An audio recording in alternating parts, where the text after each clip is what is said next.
Hello friends, तो कैसे हो आप सब। आई होप एकदम बढ़िया होंगे। तो आप सभी के लिए एकदम इम्पोर्टेंट से इम्पोर्टेंट वीडियो लेके आ गया हूँ। इस वीडियो में हिंदी का जो आपका एग्जाम होने वाला है उसमें जो ग्रामर होते हैं, 14 मार्क के ग्रामर होते हैं, वो सारा डिटेल में हम देखने वाले हैं और सीक्वेंस वाइज देखने वाले हैं। तो ये आपके 14 मार्क्स कहीं नहीं जाएंगे अगर आप लास्ट तक वीडियो में रुकते हो तो बस आपको कुछ नहीं करना, लास्ट तक वीडियो में रुके रहना है और चैनल को सब्सक्राइब कर दो और वीडियो को लाइक कर दो। बहुत मेहनत लगता है वीडियो बनाने में और आपके 14 मार्क्स कहीं पे नहीं जाएंगे, बस आप अच्छे से पढ़ो। तो चलिए शुरू करते हैं। तो पहला है हमारा, निम्नलिखित वाक्य में अधोरेखांकित शब्द का शब्दभेद पहचान कर लिखिए। तो यहाँ पे एक सेंटेंस दिया रहेगा, आपको उसमें किसी वर्ड को अंडरलाइन किया रहेगा, मतलब कि आपको वो वर्ड में कौन सा शब्दभेद है, मतलब शब्दभेद जैसे सर्वनाम, संज्ञा, विशेषण, इस टाइप से आपको दिया रहेगा। तो कौन सा है वो आपको पहचानना रहेगा और इनके बहुत सारे प्रकार होते हैं। इसको भी हम एकदम ट्रिक वाइज देखने वाले, लर्न करने वाले। बस आप लास्ट तक बने रहो और अच्छे से देखो। और ये वीडियो अगर आप लास्ट तक देखते हो तो आपके 14 मार्क्स कहीं पे नहीं है। तो चलिए शुरू करते हैं। देखिए यहाँ पे सबसे पहला है संज्ञा के प्रकार। देखिए उसके 5 प्रकार होते हैं: व्यक्तिवाचक संज्ञा, जातिवाचक संज्ञा, समूहवाचक संज्ञा और भाववाचक संज्ञा। और पांचवा है द्रव्यवाचक संज्ञा। इसको पहचाने कैसे? देखो, व्यक्तिवाचक संज्ञा मतलब किसी व्यक्ति, स्थान या वस्तु का नाम हो, उसे व्यक्तिवाचक संज्ञा कर सकते हैं। जैसे राम, दिल्ली, चेन्नई। और वस्तु का नाम जैसे आप ले सकते हो, किसी भी वस्तु का नाम ले लो, जैसे मैगी हो गया। इस टाइप के अगर किसी भी वर्ड को अंडरलाइन किया हुआ है और पूछ रहा है इसकी शब्दभेद लिखो, तो आप वहाँ पे व्यक्तिवाचक संज्ञा लिख सकते हो। जातिवाचक संज्ञा क्या होता है? जैसे कि लड़का, नदी, मतलब जात का हो, लड़का, लड़की, नदी, समुद्र। ये देखो अलग अलग मतलब है, इनके कोई नाम नहीं है, ये अलग जात के। जैसे फूल, कांटे, इस टाइप के अगर आपको दिख रहे हैं तो आप वहाँ पे जातिवाचक संज्ञा लिख सकते हो। और समूहवाचक संज्ञा क्या होता है? जैसे कि समूह मतलब इकट्ठा होना, जैसे सेना, झुंड, इस टाइप के अगर आपको वहाँ पे दिख रहे हैं। इसका एक एग्जांपल बताता हूँ। जैसे मेरे पास अंगूर की गुच्छे है, गुच्छे को उन्होंने अंडरलाइन किया है, तो ये समूहवाचक संज्ञा आ सकता है। और हमारा चौथा है भाववाचक संज्ञा। इसमें एकदम सिंपल है, खुशी, दर्द, पीड़ा, एहसास, इन सब का अगर जिक्र हो तो वो भाववाचक संज्ञा हो। जैसे वो उदास है, वो बहुत प्रसन्न है, वो बहुत गुस्से में, तो गुस्से, उदास को अगर अंडरलाइन किया है और पूछ रहा है शब्दभेद लिखो, तो आप भाववाचक संज्ञा लिख सकते हो। द्रव्यवाचक संज्ञा में क्या होता है? सोना, चांदी, मतलब किसी मटेरियल के बारे में बात हो रहा हो, जैसे कोई भी वस्तु है, ढेर सारा मटेरियल, जैसे सोना, चांदी, पानी हो गया, इस टाइप के अगर संज्ञा आता है शब्द तो आप द्रव्यवाचक संज्ञा लिख सकते हो। तो चलिए आगे देखते हैं। हमारा आगे सर्वनाम है। देखो एग्जाम में कैसा रहता है, एग्जाम में सिर्फ 2 या 3 टॉपिक के ऊपर आते हैं। देखो पहले आप संज्ञा का पूरा पढ़ लो और सर्वनाम 2 लोगों के ऊपर ही पूछता है ज़्यादा, फिर कभी कभी विशेषण के ऊपर पूछ लेता है। अगर आप सर्वनाम और संज्ञा अच्छे से करके जाते हो तो इन्हीं के ऊपर क्वेश्चन आते हैं 90%। तो आप इन दोनों को अच्छे से करके जाओ। चलो सर्वनाम देखते हैं। हमारा पुरुषवाचक सर्वनाम है, मैं, तुम, वह। यहाँ पे किसी के बारे में बात किया जा रहा है, उसका नाम नहीं लिया जा रहा है और उसकी जगह मैं, तुम, वह, इस टाइप से पुकारा जा रहा है और उसको अंडरलाइन किया, तो आप पुरुषवाचक सर्वनाम लिख सकते हो। हमारा दूसरा है निजवाचक सर्वनाम, स्वयं, अपना, खुद के बारे में अगर बताया जा रहा है वहाँ पे। अगला है संबंधवाचक सर्वनाम, जैसे किसी के संबंध के बारे में बताया गया हो, जैसे जो, जैसा, इन सब से अगर सेंटेंस जुड़ा है, अगर इसको अंडरलाइन किया तो आप संबंधवाचक सर्वनाम लिख सकते हो। हमारा चौथा है प्रश्नवाचक सर्वनाम। ये तो एकदम सिंपल है, कौन, क्या अगर आ रहा है, क्वेश्चन मार्क दिख रहा है, अगर उसको अंडरलाइन किया है और पूछ रहा है शब्दभेद लिखो, तो आप प्रश्नवाचक सर्वनाम लिख सकते हो। अनिश्चयवाचक सर्वनाम मतलब कोई निश्चय नहीं हो, कोई, कैसा, कुछ, ऐसा, इस टाइप से सेंटेंस अगर दिख रहा है, वहाँ पे वर्ड दिख रहा है, उसको अंडरलाइन किया तो आप अनिश्चयवाचक सर्वनाम लिख सकते हो। निषेधवाचक सर्वनाम जिसमें नहीं आता हो, जैसे कुछ नहीं, कोई नहीं, कैसा भी नहीं, इस टाइप के अगर दिख रहा है तो आप निषेधवाचक सर्वनाम लिख सकते हो। संकेतवाचक सर्वनाम मतलब कि किसी के बारे में संकेत बता, जैसे यह, वह मेरे पास आएगा, संकेत बता रहा है यहाँ पे। और हमारा 8वां है समुच्चयवाचक सर्वनाम, प्रत्येक, कभी, मतलब सभी के बारे में अगर बात किया जा रहा है उसको समुच्चयवाचक सर्वनाम बोल सकते हैं। तो यहाँ पे आप जो वर्ड्स हैं इनको याद रखो, क्योंकि इन्हीं के ऊपर एग्जाम में आता है और ज़्यादा संज्ञा और सर्वनाम के ऊपर क्वेश्चन पूछता है। विशेषण के ऊपर मैं फिर भी आपको बता देता हूँ, लेकिन आप अच्छे से करके जाओ इन्हें, सर्वनाम और संज्ञा को। विशेषण के ऊपर 2-3 की कभी कभी पूछता है। तो चलिए विशेषण का भी देख लेते हैं। यहाँ पे देखो 3 विशेषण मैंने टिक किए, यही इंपॉर्टेंट है और अगर इन्हीं के ऊपर पूछता है और ज़्यादा जो नीचे के 4, 5, 6, 7 है इनके ऊपर ज़्यादा नहीं पूछता। अब ये 3 इंपॉर्टेंट है, इनको मैं बता देता हूँ, आप नीचे के खुद से एक बार रीड कर लो। देखो गुणवाचक विशेषण में किसी गुण के बारे में बात किया हो, जैसे अच्छा है, बहुत बुरा है, नहीं बुरा तो नहीं आएगा, गुण मतलब अच्छाई होती है, तो अच्छा, सुंदर, तेज, मतलब वो तेज भागता है, तो कैसा उसके अंदर गुण है, तेज भागने का। तो अगर ऐसे वर्ड दिख रहे हैं तो आप बिंदास गुणवाचक विशेषण लिख दो। और हमारा अगला है परिणामवाचक विशेषण, जैसे थोड़ा, अधिक, पूरा। किसी मेजरमेंट के बारे में अगर बात किया जा रहा है, उसके पास बहुत थोड़ा पैसे है, उसके बाद बहुत ज़्यादा ज्ञान है। और तीसरा है जो बहुत इंपॉर्टेंट है, संख्यावाचक विशेषण, यहाँ पे भी बोलते हैं इसको, जिसमें संख्या के बारे में, जैसे उसके पास 2, 3, 4 ऐसे संख्या अगर लिखिए तो आप संख्यावाचक विशेषण बोल सकते हो। तो यहाँ पे इतना इंपॉर्टेंट था, बाकी आप रीड कर लो। तो चलिए हम नेक्स्ट क्वेश्चन की ओर बढ़ते हैं।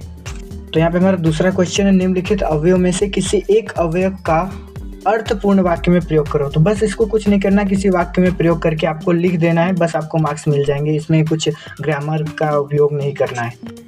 तो हमारा अगला टॉपिक है संधि। संधि के ऊपर भी क्वेश्चन आता है, तो चलिए इसके बारे में भी एक बार हम डिटेल में पढ़ लेते हैं। तो देखिए यहाँ पे स्वर प्लस स्वर इक्वल टू स्वर संधि। तो यहाँ पे दो आते हैं, जैसे स्वर प्लस स्वर रहा तो भी स्वर संधि होगा, और व्यंजन प्लस स्वर रहा तो भी स्वर संधि होगा। तो कैसे पहचानेंगे? देखो, अगर हम सेंटेंस को अलग अलग लिखते हैं, जैसे गज प्लस इंद्र इक्वल टू गजेंद्र, तो यहाँ पे देखो जो दूसरा वाला है इंद्र है, ई यानी स्वर होता है। आप समझ रहे होंगे मैं क्या कहना चाह रहा हूँ। देखो गज प्लस इंद्र लिखा है, ई जो है हमारा स्वर है। कैसे? अ से लेके अ तक आप देखोगे ई जो उसके बीच में आता है, स्वर होते हो उसमें ई आता है। तो गज प्लस इंद्र इक्वल टू गजेंद्र। अब दूसरा वाला देखो, व्यंजन प्लस व्यंजन, तो यहाँ पे देखो व्यंजन संधि में आपको सिर्फ व्यंजन दिखेंगे, तो सत प्लस संग इक्वल टू सत्संग। अब व्यंजन संधि में सिर्फ व्यंजन ही होते हैं, दोनों तरफ व्यंजन आपको दिखेंगे। आप अलग अलग करोगे आपको पता चलेगा कि हाँ ये है, क्योंकि बच्चे अलग तो कर लेते हैं, मतलब लिख तो देते हैं, लेकिन उनका प्रकार उनको समझ नहीं आता कौन सा है। तो इसको पहचानने का एक नया ट्रिक है। अब विसर्ग संधि में क्या होता है? जैसे देखो विसर्ग प्लस कुछ और, जैसे कि दु, दुख, दु प्लस ख, तो जो डॉट डॉट रहता है उसी को विसर्ग संधि बोलते हो। आसानी से आप कर सकते हो, मतलब जहाँ पे विसर्ग होता है वहाँ पे डॉट डॉट दिखेगा, तो आप निश्चिंत होकर विसर्ग संधि आप लिख सकते हो। आई होप आपको एकदम अच्छे से क्लियर हुआ होगा। बस क्या रहता है, हमें टाइप नहीं याद रहता कि कौन सा प्रकार है। हम अलग तो कर लेते हैं दोनों को, लेकिन प्रकार नहीं लिख पाते। तो आपको समझ में आ गया होगा कि प्रकार कैसे पहचानना है। तो चलिए आगे देखते हैं फटाफट। तो यहाँ पे देखो वही सेम एग्जाम्पल्स है, तो आप एक बार रीड कर लो, क्योंकि वीडियो बहुत लंबा होगा मैं अगर मतलब रीड किया तो चलिए आगे देखते हैं इसके आगे। अब देखिए जो चौथा क्वेश्चन होता है ग्रामर में, देखो इसमें क्या रहता है, सहायक क्रिया मूल क्रिया लिखना रहता है। यहाँ पे दो सेंटेंस दिए होते हैं, किसी एक का लिखना रहता है, तो आप दोनों लिख के आओ। मेरा मानना है मतलब पहला गलत हुआ तो दूसरा सही होगा। तो एकदम सिंपल होता है, इसमें तो मार्क्स बिल्कुल नहीं जाने चाहिए, क्योंकि देखो जो लास्ट लेसन है, गए उसका मूल रूप होगा जाना, दिया उसका मूल रूप होगा देना। मतलब कि जो सेंटेंस का लास्ट वर्ड है उसी का मूल रूप लिखना है आपको। इसमें कोई ग्रामर जैसी कोई याद रखने की ट्रिक नहीं होती। ये जो भी सेंटेंस रहेगा उसका लास्ट वर्ड लिख देना है आपको सहायक क्रिया में, और उसका मूल रूप लिख देना, जैसे गया, जाना, दिया, देना, हो का होना होगा, इस टाइप से। तो चलिए आगे देख लेते हैं। देखो पांचवा क्वेश्चन है, प्रथम प्रश्नार्थक रूप लिखिए और द्वितीय प्रश्नार्थक रूप लिखिए, और सेम टू सेम ऐसे एग्जाम में भी आता है। तो यहाँ पे देखो चलना लिखा है, इसका चलाना और चलवाना होगा। प्रथम प्रश्नार्थक रूप आएगा चलाना, और द्वितीय आएगा चलवाना। जैसे मिलना लिखा है, मिलाना और मिलवाना, सेम ऐसे लिखना रहता है। मैं आपको कुछ एग्जाम्पल दिखाता हूँ, आप एकदम समझ जाओगे।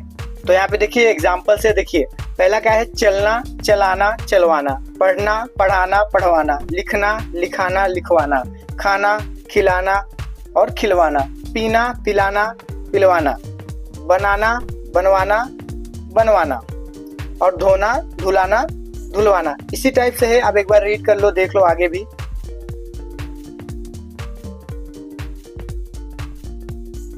तो ऐसे लिखना होता है, ज्यादा हार्ड नहीं होता। तो अगला हमारा क्वेश्चन है 6 नंबर, मुहावरे लिखिए। किसी एक मुहावरे का अर्थ लिखने के लिए बोला है और उसका वाक्य में प्रयोग कीजिए। तो ऐसे बहुत सारे मुहावरे होते हैं, लेकिन मैंने अपने चैनल पे जो भी मुहावरे इंपॉर्टेंट हैं मैंने ज़्यादा नहीं दिए। जो भी दिए अगर आप उतना करके जाते हो उससे बाहर से नहीं आएगा, इसकी गारंटी है। तो कुछ नहीं करना, डिस्क्रिप्शन में लिंक है, आप जाओ क्लिक करो और देखो, और मैं आप कहोगे तो मैं कमेंट में भी पिन कर दूंगा। बस आप उतना करके जाओ जितना मैंने मुहावरे उस वीडियो में दिए हैं, उसके बाहर से नहीं आएगा, गारंटी है। आप बस पढ़ के जाओ, वीडियो लिंक में डिस्क्रिप्शन में डाल दिया हूँ, आप जाके देख लो। तो देखिए सेम अगला भी वैसा ही है, मुहावरे दिए रहते हैं तो उसमें अंडरलाइन किया रहता है, और वो किसका अर्थ हो सकता है वो आपको ब्रैकेट में से वहाँ पे यूज करना रहता है। तो ये भी सिंपल है, आप कर सकते हो। बस आप मुहावरे वाली वो वीडियो देख के जाओ, बहुत ही इंपॉर्टेंट है, उसमें मैंने ज़्यादा नहीं थोड़े बहुत मुहावरे दिए, उतने ही आएंगे। तो चलिए आगे देखते हैं। अगला है हमारा 7वां क्वेश्चन, कारक। कारक भी आता है और किसी एक का कारक का भेद पहचान कर लिखना पड़ता है आपको। तो यहाँ पे सेंटेंस दिए रहेंगे तो आपको कारक का भेद पहचानना रहता है। तो चलिए इसका भी हम ट्रिक देख लेते हैं, इसका भी डिटेल में देख लेते हैं। तो देखिए कारक के बहुत सारे प्रकार है, उसमें से पहला है कर्ता, जो कार्य करता है, उसकी परिभाषा है। और उदाहरण क्या है, देखो राम स्कूल जाता है, तो इसमें ने, जो इसमें चिन्ह आपको दिखेगा ने, तो वो कर्ता कारक होगा। तो अभी मैं पूरा डिटेल में आपको समझाते नहीं बैठूंगा, बस आपको इतना याद रखना है कि ने अगर किसी सेंटेंस में दिखता है तो वहाँ पे आपको कर्ता कारक लिख देना है। और आपको टेंशन लेने की जरूरत नहीं है, आगे मैं एग्जांपल भी लेने वाला हूँ तो आपको पूरी तरह से क्लियर हो जाएगा। बस आप एक बार डेफिनेशन देख लो रिकॉल के लिए। तो चलिए अगला प्रकार भी देख लेते हैं। देखो आगे दूसरा है कर्म, जिस पर कार्य होता है। जैसे किसी पे कार्य होता है, जैसे वह पुस्तक पढ़ रहा है, यहाँ पे पुस्तक को पढ़ा जा रहा है, तो किसको पढ़ा जा रहा है, पुस्तक को आ रहा है, किसी सेंटेंस में दिखे तो आपको बिंदास करके वहाँ पे कर्म कारक लिख देना है। तीसरा है करण कारक, जिससे कार्य होता है, वह कलम से लिखता है। तो किससे लिखता है, कलम से। अगर आपको किसी सेंटेंस में से दिखता है तो वहाँ पे आप करण कारक लिख दो। आपको जो लास्ट वाला चिन्ह दे रहा हूँ वो याद रखो, वो ट्रिक है याद करने की। सेम ऐसे ही चौथा देखते हैं, संप्रदान कारक क्या होता है, जिसके लिए कार्य किया जाए। मैंने मित्र को पत्र लिखा, किसको लिखा, मित्र को, तो को आता है यहाँ पे, को अगर आपको दिखता है। और यहाँ पे देखो किसके लिए कार्य किया जा रहा है, उसको अगर रिलेट करता है को, तो आप वहां पे संप्रदान कारक लिख सकते हो। और यहाँ पे 5वां है अपादान कारक, जिससे अलग होने का बोध हो। जैसे पानी घोड़े से गिर गया, अलग हो रहा है यहाँ पे से। यहाँ पे देखो 2 प्रकार के से आ रहे हैं। पहले में करण कारक में से आ रहा था तो उसमें क्या था, जिससे कार्य होता है, वो करण कारक होगा। यहाँ पे आपादान कारक में है कि जिससे अलग होने का बोध हो। अगर आपको सेंटेंस में ऐसा लग रहा है कि ये इससे अलग हो रहा है, कोई चीज दूसरे से अलग हो रही है, तो वहाँ पे आप आपादान कारक लिखोगे, ये याद रखना। बस आप लास्ट लाइन को याद रखो, एकदम इजी से इजी तरीके से मैं बता रहा हूँ, इतने लास्ट मोमेंट पे कोई इतना डिटेल में नहीं बताता। तो चलिए 6वां है संबंध। संबंध कारक है, संबंध दर्शाने वाला। यह किताब राम की है, किसकी किताब है, संबंध है ना, राम और किताब की, किताब ही राम की है। तो यहाँ का के की मतलब संबंध दिखे तो संबंध कारक। अधिकरण कारक क्या होता है, जहाँ कार्य हो रहा हो, बच्चे कक्षा में बैठे हैं, बच्चे कहाँ बैठे हैं, कक्षा में और पर दिखा, बिंदास करके अधिकरण कारक लिख देने का। देखो यहाँ पे कुछ एग्जाम्पल हम देख लेंगे इसका। बस आपको ज्यादा कुछ नहीं करना है, बस आपको जो मैंने चिन्ह दिए वो याद रखना है, और वो किसका है, कौन से प्रकार का है, ये याद रखना है। बाकी एग्जाम्पल देखेंगे आपको बहुत इजी लगेगा। तो यहाँ पे हम देखते हैं एग्जाम्पल। देखिए पहला है मोहन ने गेंद फेंकी, ने आ रहा है, मैंने क्या बोला था, ने आया तो कर्ता कारक याद रखना है। लड़के ने कहानी पढ़ी, ने आ रहा है, कर्ता कारक। तीसरा क्या है, उसने आम खाया, मैंने क्या बोला था कि जिस पर कार्य हो, यहाँ पे खाने का कार्य हो रहा है तो कर्म कारक आएगा। तो यहाँ पे कर्म कारक है। देखो एकदम इजी है, आगे एग्जाम्पल देख लेते हैं। बच्चे ने किताब खोली, एक कर्म कारक है। किस पे कार्य हो रहा है, किताब पे, क्या किया जा रहा है, खोला जा रहा है, तो एक कर्म कारक आ जाएगा। वह चाकू से फल काट रहा है, एक करण कारक है। कैसे है करण कारक, देखो वह चाकू से फल काट रहा है, मैंने क्या बोला था, से आए।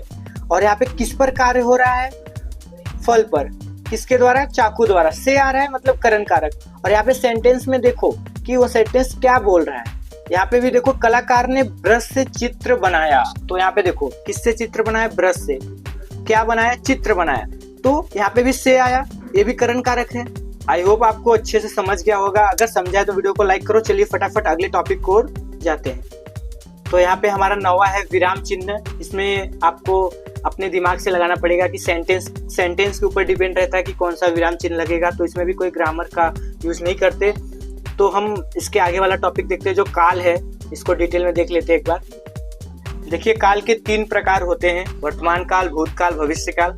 जो भी हो रहा है उसे वर्तमान काल बोलेंगे, जो हो चुका है उसे भूतकाल, और जो होने वाला है उसे भविष्य काल। ये एकदम बेसिक था, आपको पता होगा। चलिए इनके कुछ प्रकार होते हैं वो भी देख लेते हैं। तो देखिए सबसे पहले वर्तमान काल का देखते हैं। वर्तमान काल के 3 उप प्रकार है, मतलब 3 मेन जो भी उसके टाइप है। पहला है सामान्य वर्तमान काल, दूसरा है अपूर्ण वर्तमान काल, तीसरा है पूर्ण वर्तमान काल।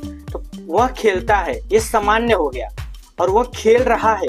याद रखना अपूर्ण वर्तमान काल, अपूर्ण भूतकाल को कैसे पहचानते हैं, क्योंकि लास्ट सेंटेंस में अगर रहा है, रही है, रहा था, रही थी आ रहा है, तो वह वर्तमान काल होगा अपूर्ण, और दूसरा है अपूर्ण भूतकाल होगा। और पूर्ण वर्तमान काल में क्या होता है, हम उस सेंटेंस को पूरा करते हैं। वह खेल चुका है मतलब पूर्ण हो चुका है, आई होप आपको समझ में आ गया होगा थोड़ा बहुत, आपको टेंशन नहीं लेना है। सारे प्रकार होने के बाद में एग्जाम्पल भी लाए हैं तो उससे आपको क्लियर हो जाएगा। तो अगला हमारा है भूतकाल। इसमें भी सामान्य भूतकाल होता है, अपूर्ण भूतकाल होता है, पूर्ण भूतकाल होता है। लेकिन जो चौथा वाला है ये अभी नहीं होता है, इसको आपको नहीं पढ़ना है, बस 3 ही पढ़ना है, सामान्य, अपूर्ण और पूर्ण। तो देखिए सामान्य भूतकाल, वह खेला, मतलब नॉर्मल है, उसने खेला, ये सामान्य हो गया। अपूर्ण भूतकाल में मैंने बताया था रहा है, रहा था, रही थी, ऐसा आएगा। तो वह खेल रहा था, जहाँ रहा था, रही थी, देखिए अपूर्ण भूतकाल लिख देना। तो अगला है पूर्ण भूतकाल। इसमें भी जैसे हम वर्तमान में किसी भी सेंटेंस को पूर्ण करते थे, पूरा करते थे वर्तमान के रूप में, ऐसे यहाँ पे भूतकाल में हमें पूरा करना है। जैसे वो खेल चुका था, मतलब वो खेल चुका था, खेल रहा था ये अपूर्ण हो गया, और खेल चुका था ये पूर्ण हो गया। आपको चौथा वाला नहीं करना है।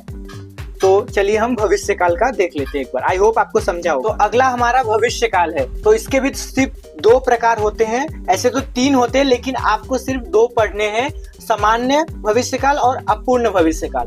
तो कैसे करते हैं ये हम एक बार देख लेते हैं। देखो, वह खेलेगा, जो भी सेंटेंस अधूरा रहे, मतलब पूर्ण तरह से पूरी ना हो, चाहे वो वर्तमान काल हो चाहे भूतकाल हो, जो आधे पे स्टॉप हो, है ना हो, उसमें था ना हो, वो सामान्य भविष्य काल, सामान्य वर्तमान काल और सामान्य भूतकाल होते हैं। और अपूर्ण भविष्य काल तो आपको मैंने बताया रहा है, रहा होगा, ये दिखा तो आपको बिंदास लिख देना है वहां पे। वह खेलेगा, ये देखो सामान्य हो गया।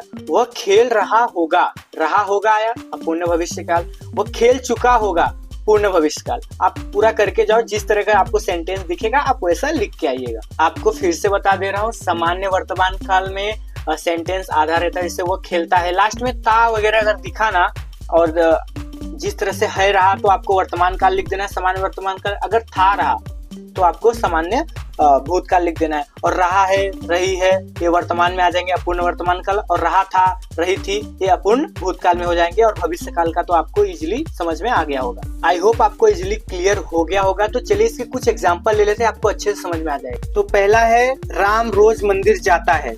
जाता, ता आया, मतलब सामान्य वर्तमान काल। मैं सुबह से पढ़ रहा हूँ आया अपूर्ण वर्तमान काल।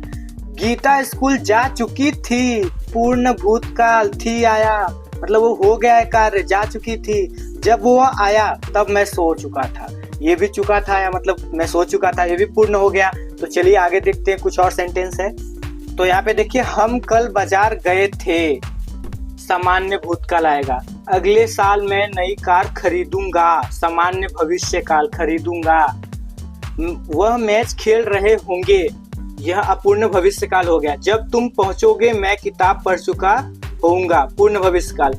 वह अभी टीवी देख रहा है आया अपूर्ण वर्तमान काल। हमने सुबह से कुछ नहीं खाया है, कुछ भी नहीं खाया है आ रहा है, पूर्ण वर्तमान काल। आई होप आपको अच्छे से क्लियर हो गया होगा काल। तो चलिए अगला क्वेश्चन देख लेते हैं। हमारा अगला और लास्ट क्वेश्चन है, वाक्य के भेद होते हैं जो 2 प्रकार के होते हैं, एक रचना के आधार पे, एक अर्थ के आधार पे होते हैं। तो इन दोनों को मैंने डिटेल में, एकदम डिटेल में ट्रिक के साथ मैंने पढ़ाया है अपने चैनल पे। इसका भी लिंक मैं डिस्क्रिप्शन में दे दूंगा, आप जाकर जरूर से जरूर इस वीडियो को देखो। ये वीडियो ऑलरेडी बहुत लंबी हो चुकी है, तो मैंने अलग से जब पढ़ाया है तो आप जाके उसको वहां से जरूर देखो। आपको बहुत अच्छे से मैंने उसमें समझाया, आपको बहुत अच्छे से समझेगा।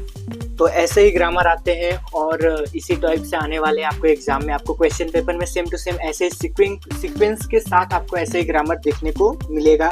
तो आई होप आपको एकदम अच्छे से क्लियर हो चुका होगा। जिसके मैंने वीडियो में लिंक दिए वो जाकर आप देखो, जरूर से देखो एक बार। और बाकी सब हो गया, बस आप वीडियो को लाइक कर दो, इतना मेहनत करके मैंने ये पूरा डिटेल में वीडियो बनाया है, और चैनल को सब्सक्राइब कर दो। तो मिलते हैं किसी नेक्स्ट वीडियो में, तब तक के लिए बाय एंड आपको बेस्ट ऑफ लक।